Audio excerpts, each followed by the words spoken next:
wabarakatuh. Perkenalkan, nama saya Andi Muti Azhara Mais, kelas B2 dengan NIM 040202400047. Dengan ini saya akan mempresentasikan materi saya. Baik, saya akan memulai presentasi saya.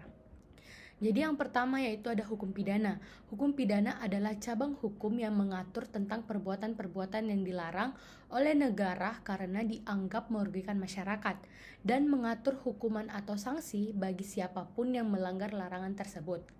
Adapun unsur-unsur penting dalam hukum pidana, yaitu yang pertama adanya perbuatan yang dilarang oleh undang-undang atau tindak pidana. Yang kedua adanya ancaman pidana atau hukuman bagi pelanggar. Yang ketiga, penegakan hukum oleh negara melalui aparat penegak hukum, yaitu polisi, jaksa, dan hakim.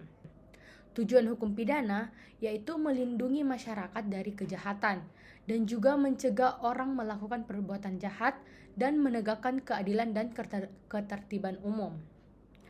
Selanjutnya, ada pun juga pendapat ahli tentang hukum pidana, yaitu yang pertama, menurut Moel Jatno, hukum pidana adalah bagian dari keseluruhan hukum yang berlaku di suatu negara yang mengatur tentang pelanggaran-pelanggaran yang diancam dengan sanksi berupa pidana.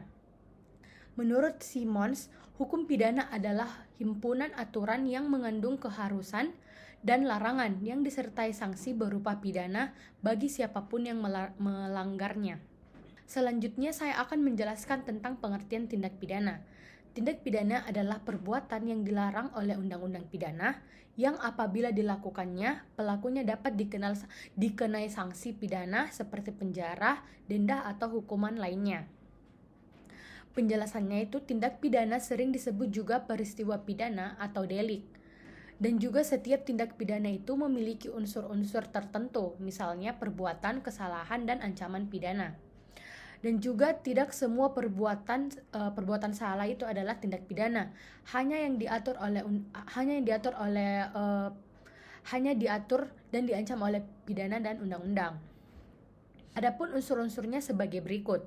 Yang pertama, unsur objektif atau unsur luar perbuatan, yaitu unsur yang terlihat secara nyata dari perbuatan yang dilakukan. Contohnya, perbuatan, misalnya mengambil barang dalam artian pencurian. Yang kedua, akibat, misalnya korban kehilangan barang. Yang ketiga, kaitan hukum, barang itu milik orang lain bukan milik pelaku.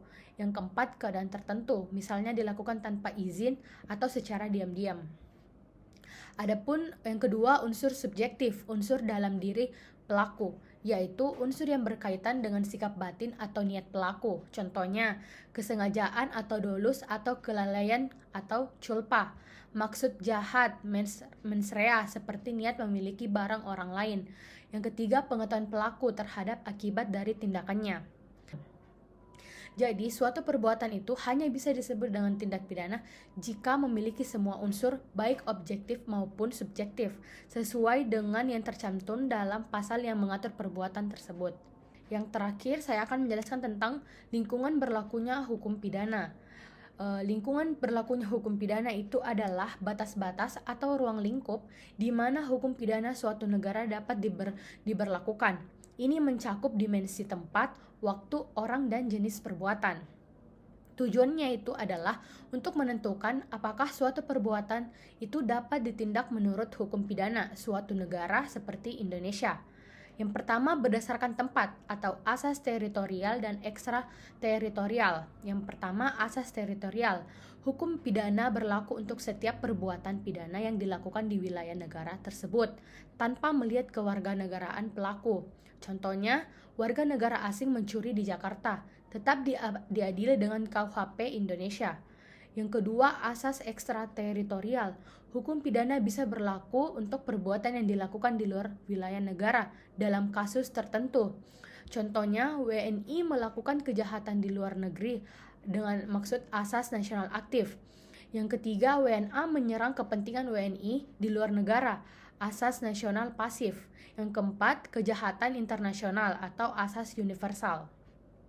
Contohnya ini yaitu WNI menyuap pejabat asing, bisa dikenai hukuman pidana Indonesia jika diatur.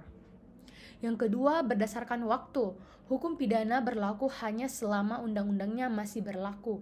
Ini disebut dengan asas legalitas dan retroaktif, tidak berlaku surut, atau kecuali jika peraturan baru lebih menguntungkan bagi terdakwa. Contohnya, jika ada perubahan hukum yang meringankan hukuman, maka itu berlaku bagi kasus yang belum diputus. Yang ketiga, berdasarkan orang.